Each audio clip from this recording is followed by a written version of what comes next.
What if I told you that an entire hour could vanish from existence without anyone noticing? What if time itself could skip like a broken record, leaving only one witness to remember what was lost? Tonight, I'm going to tell you about Millbrook, a village where midnight never came, where clocks jumped from 11:59 p.m. straight to 1 a.m., and only one child saw what happened in between. This isn't just a story about missing time. It's about the weight of being the only one. Who remembers? Before we dive into this mystery that will question everything you think you know about time itself, make sure to subscribe and hit that notification bell. Trust me, you won't want to miss what comes next. Because what I'm about to share with you happened just 3 months ago. And the child who witnessed it all? She's still trying to convince the world that it was real. Millbrook is the kind of place where everyone knows everyone else's business. Where the biggest excitement is usually Mrs. Henderson's prize-winning roses or the annual Harvest Festival. Population 847, nestled between rolling hills and whispering woods with a main street.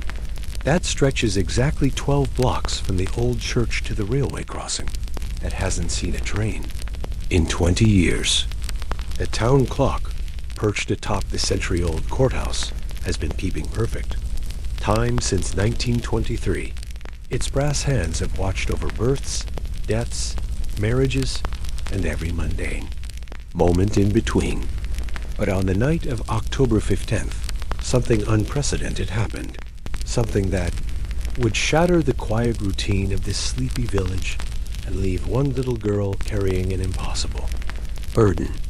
8-year-old Emma Caldwell was known for two things: her wild imagination and her inability to sleep through the night.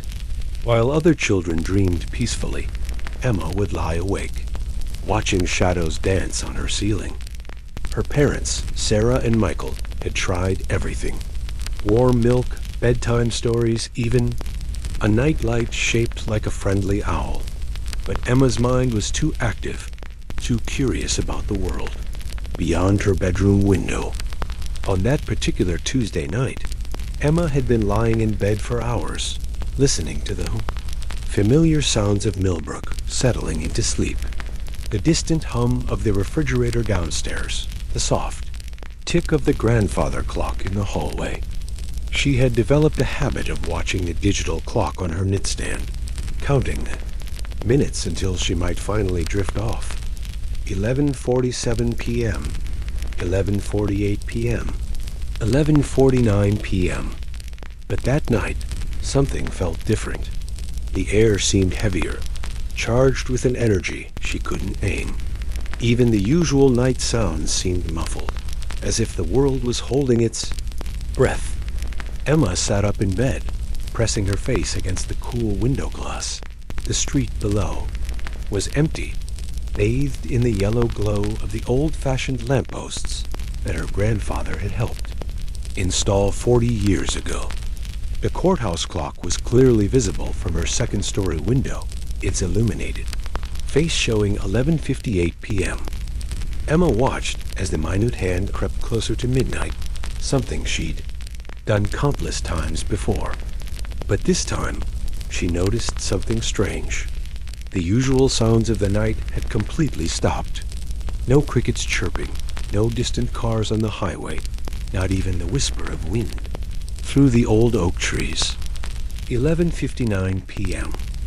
Emma held her breath, waiting for the courthouse clock to chime midnight, as it had every night for nearly a century.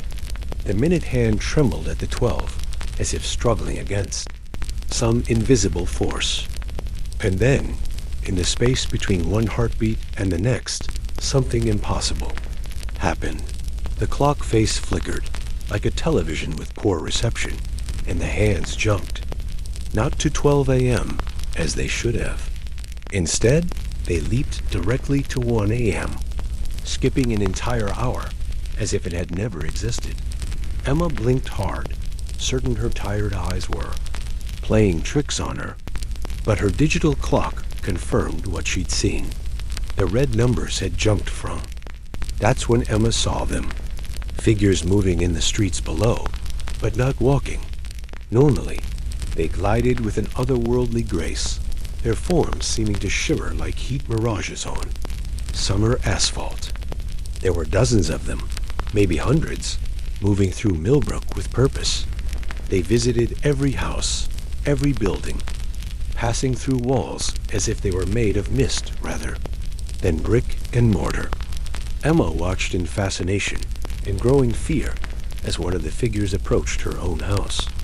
It was tall and slender, with features that seemed to shift and blur when she tried to focus. Mem.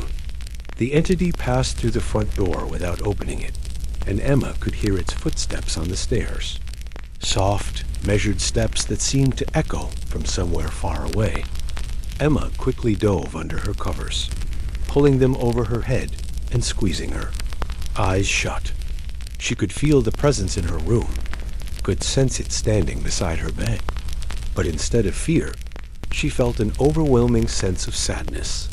Not her own sadness, but something ancient and profound, a grief that seemed to permeate the very air around her. The presence lingered for what felt like hours, but could have been minutes. Time seemed meaningless in that moment, stretched and compressed like taffy in the hands of an invisible child. Then, as suddenly as it had arrived, the presence was gone. Emma cautiously peeked out from under her covers to find her room empty, bathed once again in the familiar glow of the street.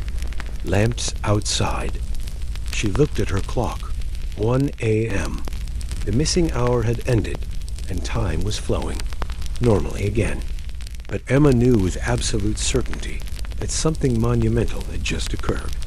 She spent the rest of the night sitting by her window, watching the empty streets and trying to process what she'd witnessed. By morning, she had almost convinced herself it had been a vivid dream. Almost. But when she went downstairs for breakfast, she noticed small changes that confirmed her experience had been real. The family photos on the mantel were arranged differently. Her mother's coffee mug, which had been chipped on the handle for months, was now perfect and whole. The scratch on the kitchen table from when Emma had accidentally dragged a toy across it was gone. These were tiny alterations, so subtle that anyone else would dismiss them as tricks of memory. But Emma noticed everything, and she knew that something had been repaired during the missing hour.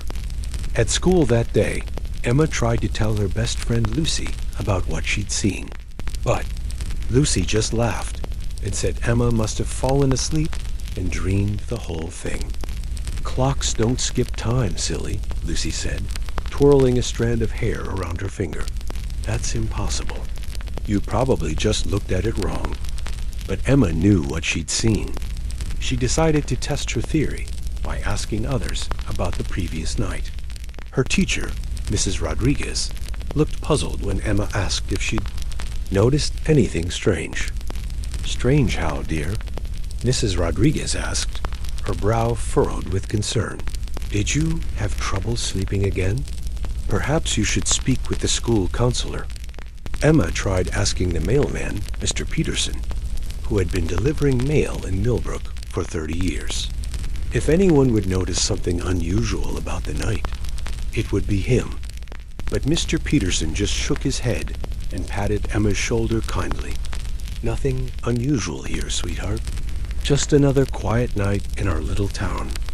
The more people Emma asked, the more she realized she was completely alone in her memory of the missing hour. It was as if the entire town had been under some kind of spell. That evening, Emma decided to conduct her own investigation. She gathered every clock in her room, her digital alarm clock, an old wind-up clock from her grandmother, and even her toy watch. She arranged them on her nightstand and settled in to watch. If time skipped again, she would have multiple witnesses to the phenomenon, even if those witnesses were just timepieces. As the hours crept by, Emma fought against sleep, determined to stay awake. 10 p.m., 11 p.m., 11:30 p.m.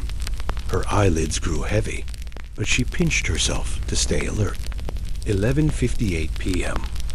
Emma's heart began to race as the familiar pre-midnight silence descended over Millbrook. The world seemed to pause, holding its breath once again. 11:59 p.m. Emma watched all her clocks simultaneously, her eyes darting from one to another. The second hands on the analog clocks seemed to move slower, as if swimming through honey. And then it happened again. Every clock face flickered, wavered like reflections on disturbed water, and jumped from 11:59 directly to 1 a.m. The missing hour had returned. This time, Emma was ready. She grabbed the notebook she kept by her bed and began documenting everything she observed. The ethereal figures appeared again, moving through the streets with the same purposeful grace. But tonight, Emma paid closer attention to what they were doing. They weren't just passing through houses randomly. They were making repairs, fixing things that had been broken or worn down. She watched as one figure approached Mrs. Chen's fence, where a section had been damaged in last month's storm. The entity passed its hands over the broken boards, and they mended themselves seamlessly. Another figure worked on the old fountain in the town square, which hadn't functioned properly in years. Under its ministrations, the fountain began to flow again, water sparkling in the moonlight. Emma wrote frantically, documenting every detail she could observe. The figures moved with such gentleness, such care, that her initial fear began to transform into wonder. They weren't malevolent beings intent on harm. They were guardians, perhaps?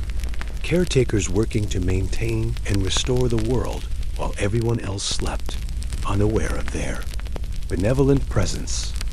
When the same tall figure entered her house again, Emma didn't hide under the covers. Instead, she sat quietly, observing as it moved through her room with that same profound sadness she'd felt before. The entity paused beside her desk, where she'd broken the corner off her favorite pencil case weeks ago. With a gesture so gentle, it was barely perceptible. The figure repaired the damage. Then it turned toward Emma, and for a moment, she thought it was going to acknowledge her presence. But instead, it simply stood there, radiating that deep, ancient melancholy. Emma felt compelled to speak, despite her fear. "Why are you sad?" she whispered, her voice barely audible in the supernatural quiet of the missing hour. The figure's form seemed to shimmer more intensely, and Emma heard something that wasn't quite a voice, wasn't quite a thought, but somehow conveyed meaning directly to her mind. "We remember what was lost," the communication seemed to say. "We carry the weight of all the broken things, all the forgotten moments, all the love that needs tending." "But why can only I see you?" Emma asked, her notebook forgotten in her lap as she engaged in this impossible conversation. "Children who cannot sleep sometimes see between the cracks of time," came the response. "Your restless mind keeps you awake when the veils are thinnest." Emma felt a strange comfort in this explanation. Her insomnia, which had always been a source of frustration for her parents and worry for herself, had given her a unique gift. "Will you always come?" she asked.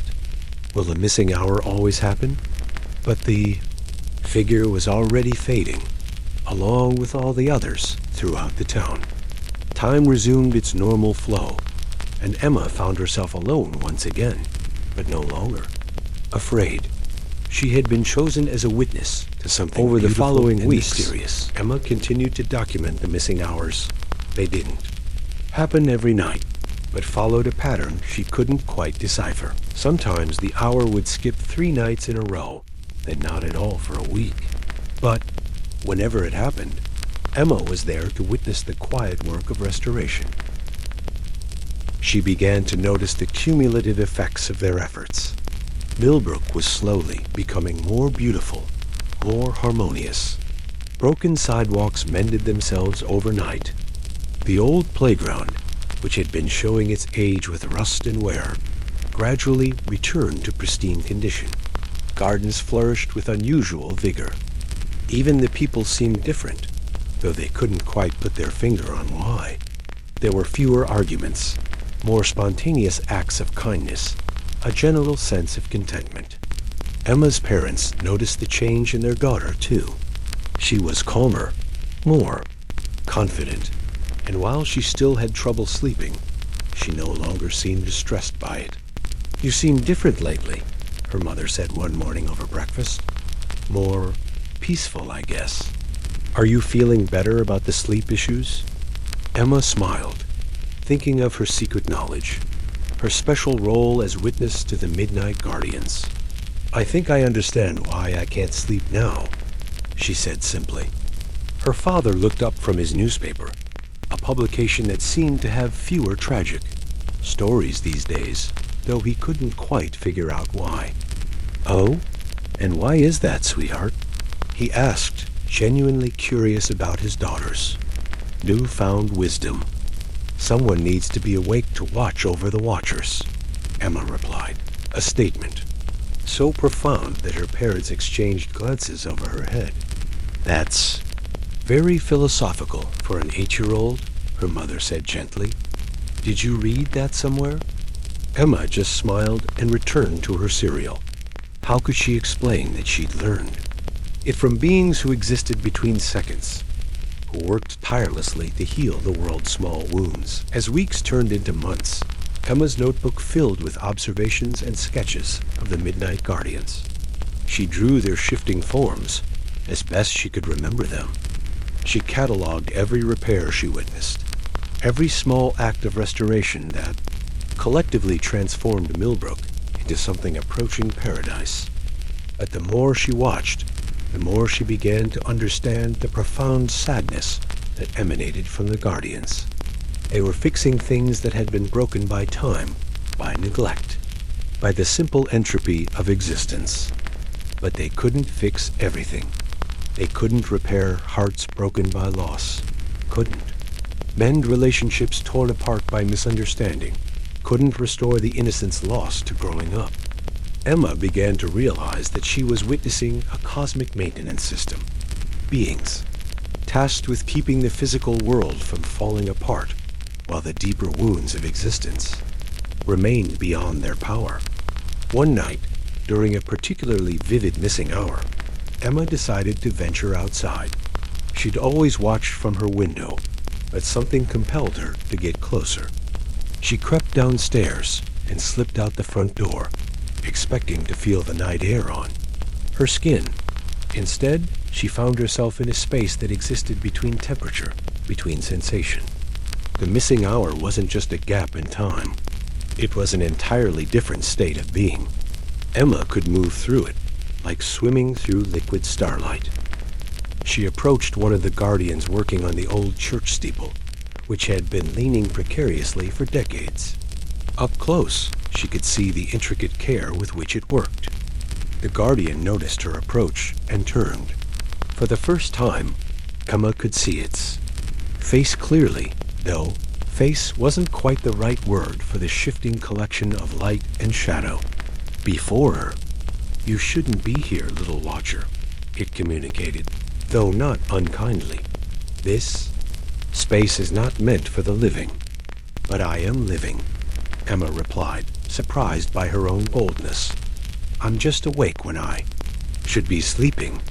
The guardian's form seemed to consider this, rippling with what might have been amusement. "Yes, you are very much alive. That's what makes your presence here so remarkable." "Are you alive?" Emma asked, genuinely curious about the nature of these beings who had become such an important part of her world. "We are what remains," came the reply, heavy with that familiar sadness. "We are the echoes of those who cared too much to let go completely." Emma felt a chill that had nothing to do with temperature. "You mean you used to be people like me? Long ago, we were like you. We lived and loved and worried about all the small imperfections in the world. When our time came, we couldn't bear to leave it all unattended. The implications of this revelation washed over Emma like a gentle wave. Guardians were the spirits of those who had loved their world so much that death couldn't make them abandon it. But why during the missing hour? Emma asked. Why can't you fix things during regular time? The living world has its own rhythm, its own rules, the Guardian explained. We can only work in the spaces between, in the moments that exist outside the flow of mortal time. Emma nodded, beginning to understand. The missing hour wasn't a malfunction or anomaly. It was a carefully maintained pocket of existence where love could continue its work. Will I become like you someday?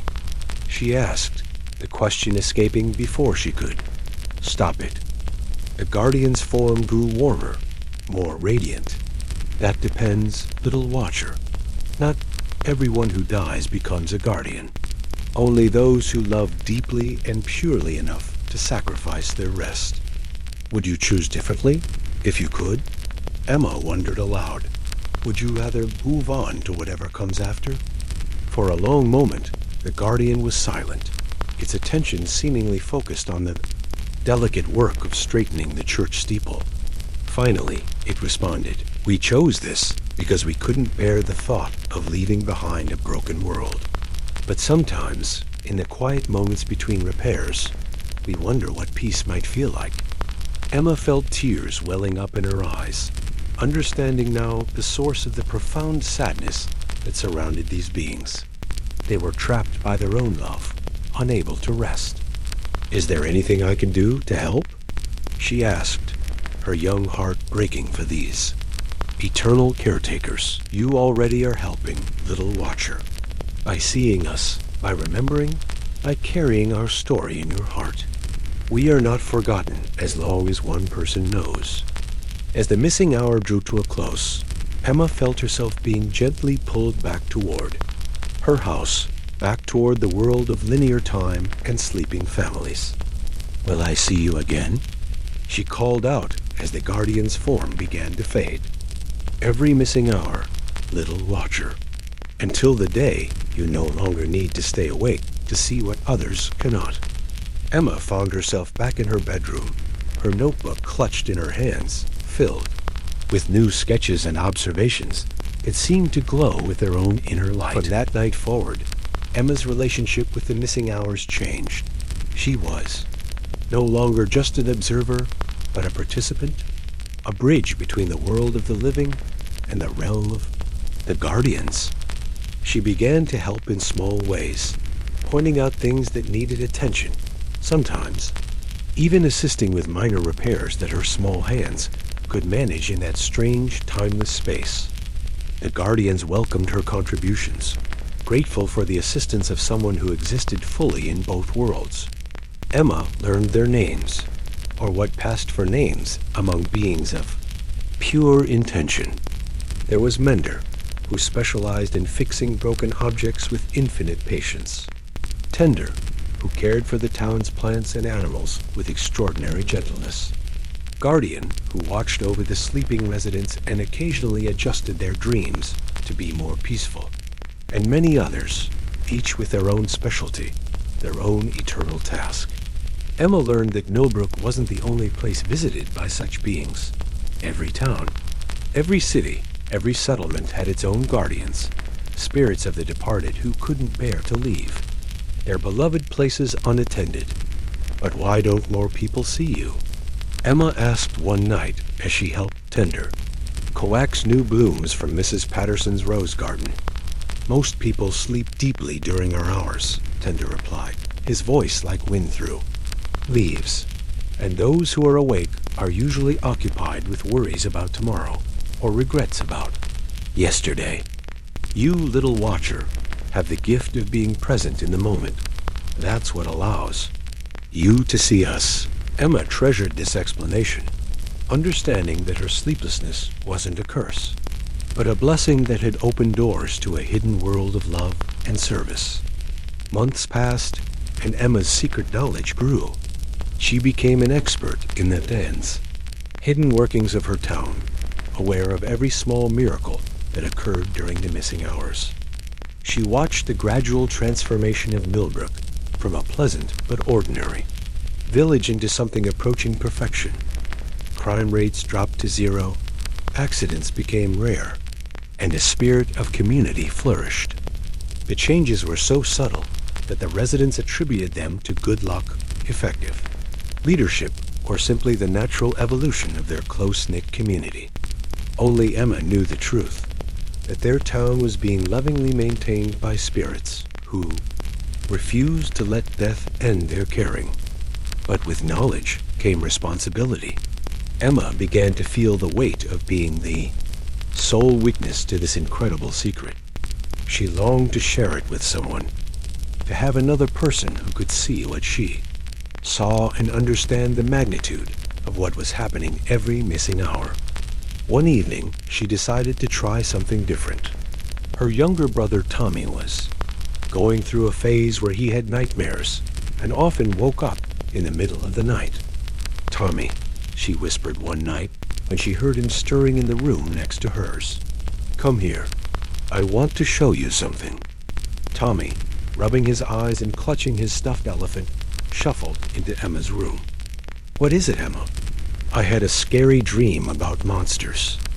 I want to show you the good monsters," Emma said gently, lifting her little brother onto her bed and positioning him by the window.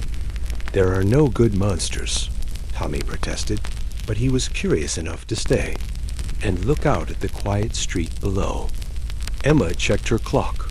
11:57 p.m. Perfect timing. "Just watch, Tommy. And don't be scared, okay? What you're about to see is beautiful." Tommy nodded solemnly, trusting his big sister completely. They sat together in comfortable silence as the minutes ticked by toward the missing hour. 11:59 p.m. Emma held her breath, hoping against hope that Tommy would be able to see what she saw. The familiar supernatural quiet descended over the town, and then the clocks jumped, and the guardians began to appear in the streets below. Emma watched Tommy's face anxiously, looking for any sign of recognition. Tommy's eyes widened, and he pressed his small nose against the window glass. "Emma," he whispered, his voice filled with wonder. "Are those angels?" Emma's heart soared with relief and joy. Tommy could see them. She wasn't alone, any more in her knowledge of the missing hours. "They're not exactly angels," Emma explained softly, pulling her brother closer. "But they're good, just like angels. They take care of our town while everyone else sleeps." Tommy watched in fascination as the guardians moved through Millbrook, performing their nightly acts of restoration and care. "Why can we see them, and Mom and Dad can't?" he asked, displaying the same curiosity that had driven Emma's initial investigations. "Because we're awake when we should be sleeping," Emma said, using the explanation the guardians had given her. "And because we notice things that other people miss." From that night forward, Emma and Tommy became partners in their secret knowledge. Tommy's nightmares stopped completely, replaced by eager anticipation for the missing hours. Together, they documented the guardians' work, creating a shared journal filled with drawings and observations that captured the magic of those stolen moments in time. Tommy proved to be even more intuitive than Emma in some ways, able to sense the emotional states of the guardians and sometimes predict which areas of town would receive attention on any given night. "The sad one is going to fix the playground tonight," he announced one evening, referring to a guardian they'd nicknamed Sorrowful because of the intense melancholy that surrounded it. Sure enough, when the missing hour arrived, Sorrowful spent the entire time carefully repairing and cleaning the playground equipment, working with particular attention to the swing set. "How did you know?"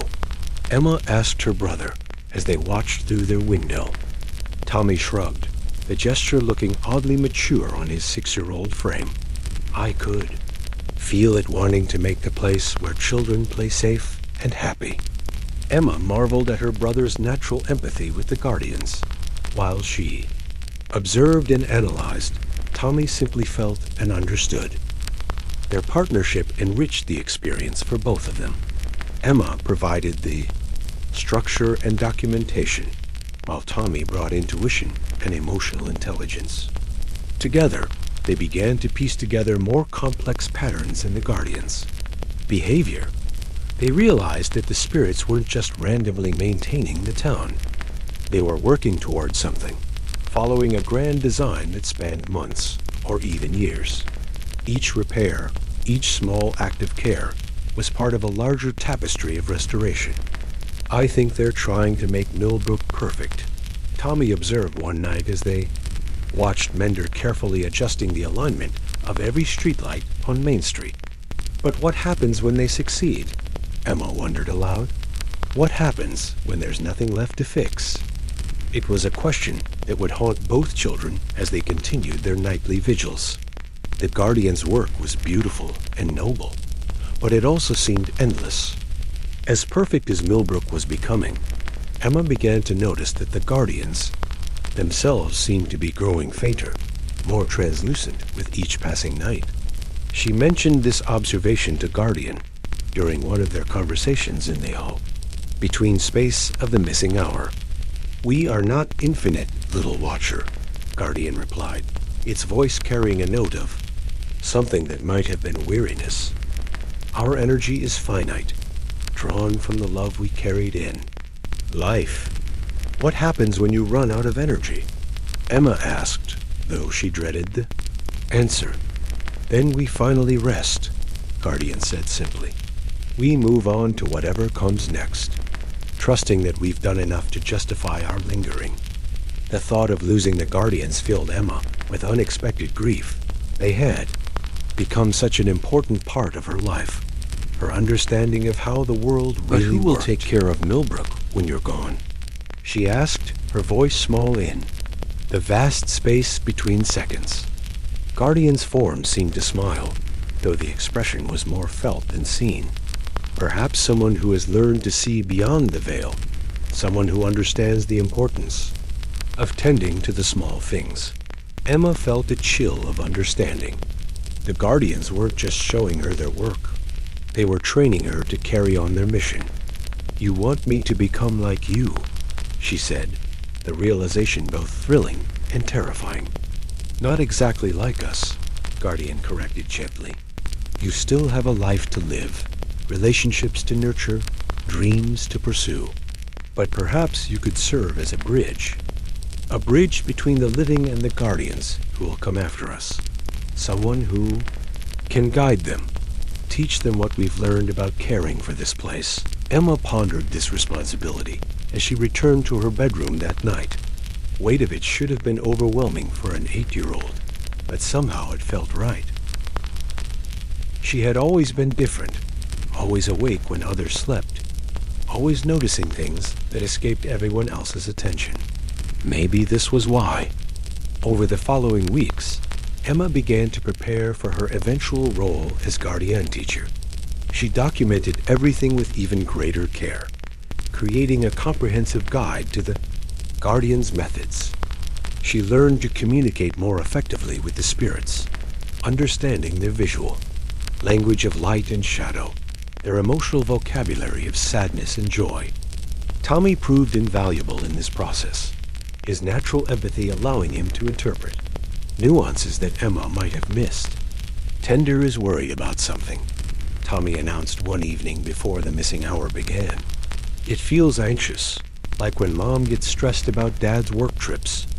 When the hour skipped, Emma sought out Tender and discovered that the Guardian was indeed concerned about a blight threatening the town's oldest oak tree. Working together, Emma and Tender developed a treatment plan that would unfold over several missing hours, combining the Guardian's supernatural abilities with Emma's knowledge of plant care. It was during these collaborative efforts that Emma truly understood what her future role would entail.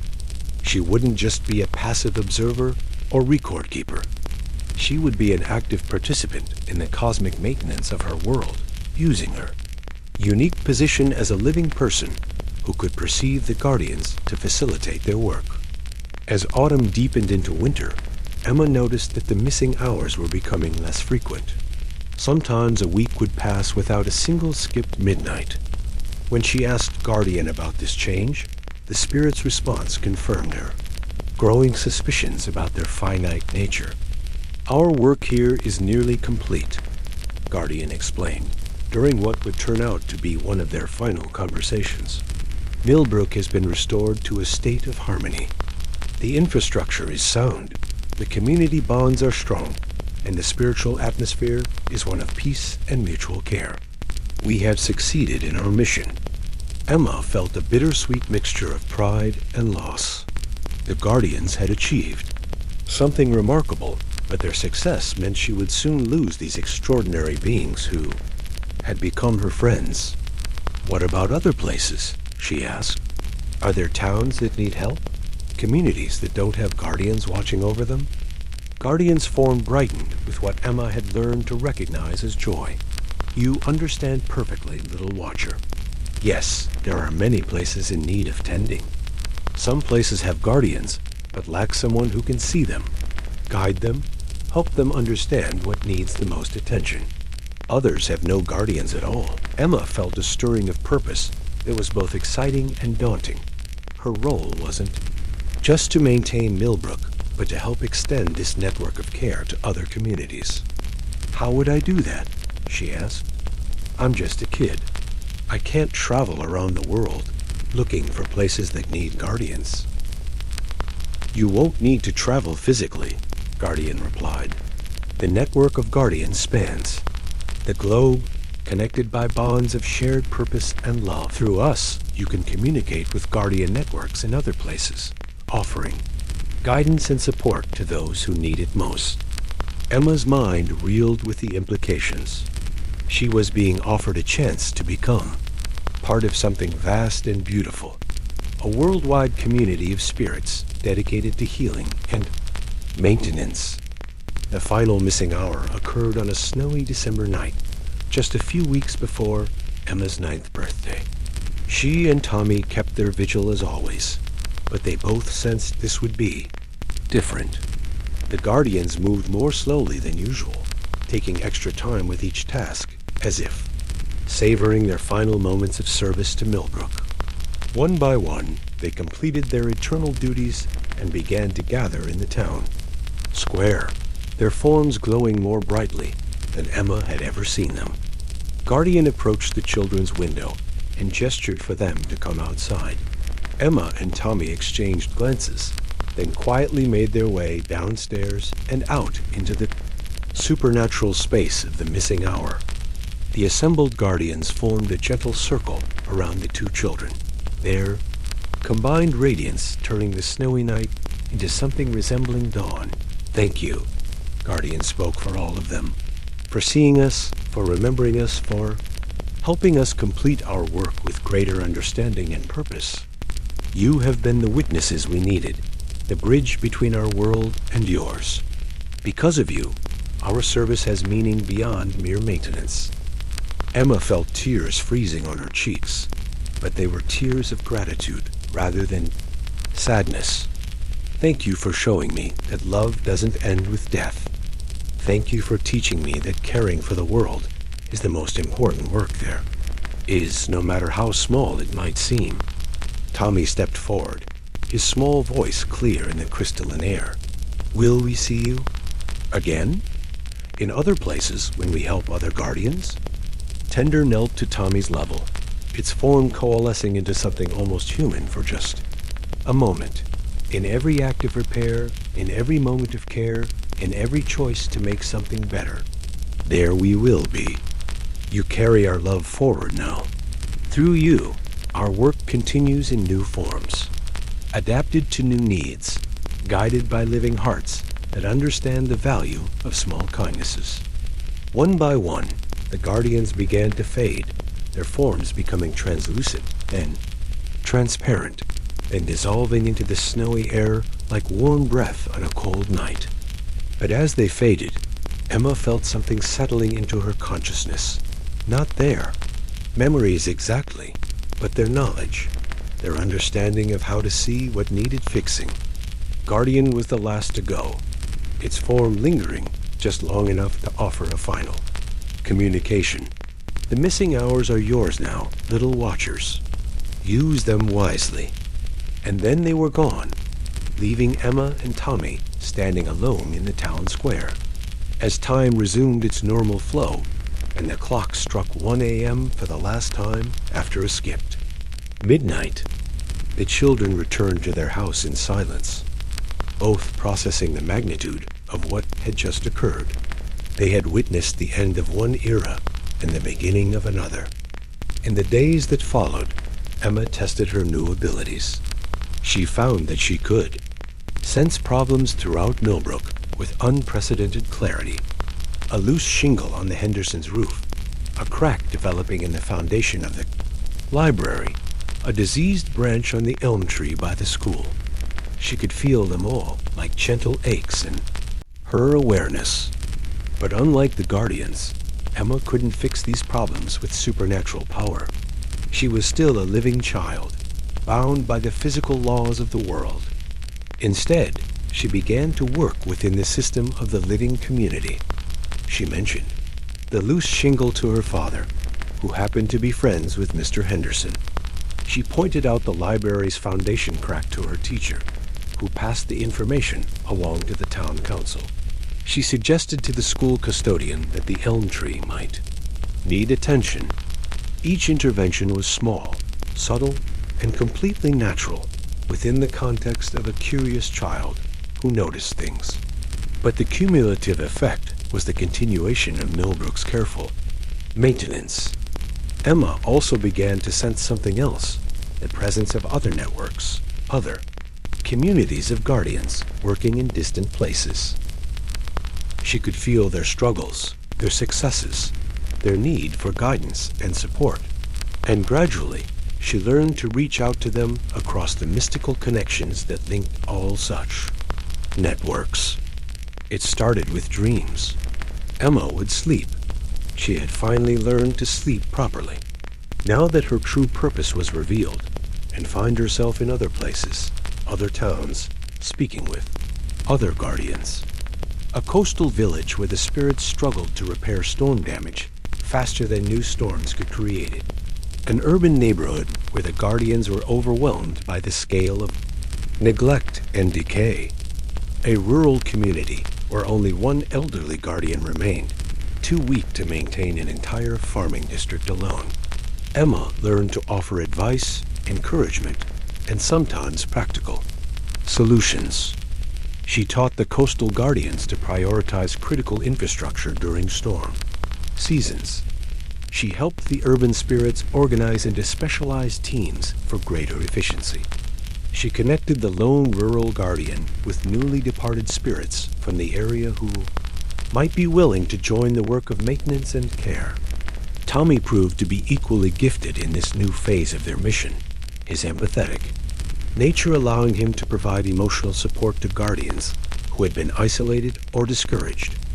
Together, the siblings developed a new model of guardian support, one that didn't rely on superhuman abilities, but on human insight, creativity, and compassion. Months passed, and Emma's reputation in the Guardian network grew. She became known as the Bridge Walker, a living child who could speak to the spirits and help them coordinate their efforts. Her notebook had evolved into multiple volumes, filled not just with observations of Millbrook's former guardians, but with detailed strategies for guardian networks worldwide. She documented communication protocols, organizational structures, and problem-solving techniques that could be adapted to any community's specific needs. On the first anniversary of the last missing hour in Millbrook, Emma sat by her window, looking out at the town that had been transformed by love that transcended death. Millbrook was still beautiful, still harmonious, still maintained through the careful attention of its living residents who had been subtly influenced by the Guardian's long work. Crime remained non-existent, not because of supernatural intervention, but because the community had learned to care for each other. Infrastructure problems were caught and addressed. Quickly, the environment flourished because residents had developed an almost instinctive understanding of their role as stewards of their shared space. Emma smiled, understanding that the Guardians' greatest achievement wasn't the repairs they had made, but the culture of care they had fostered. That night, as she settled into bed at a reasonable hour, still marveling at her newfound ability to sleep, Emma felt a familiar presence. Not Guardian or any of the Millbrook spirits. They had moved on to their well-earned rest, but new Guardians, spirits from other places who had found their way to her in dreams. A Guardian from a drought-stricken town in the southwest, another from a flood-damaged city in the Midwest, a third from a community struggling to recover from economic collapse. Each brought their own challenges, their own needs, their own local knowledge and cultural understanding, but all shared the same fundamental desire to serve, to repair, to care. Emma welcomed them into her dreams, beginning the conversations that would help them organize their efforts and maximize their impact. She shared the wisdom she had learned from Millbrook's Guardians, adapted to each new community's specific circumstances and needs. As she worked with these new networks, Emma began to see the true scope of what she had become part of. The missing hours weren't unique to Millbrook.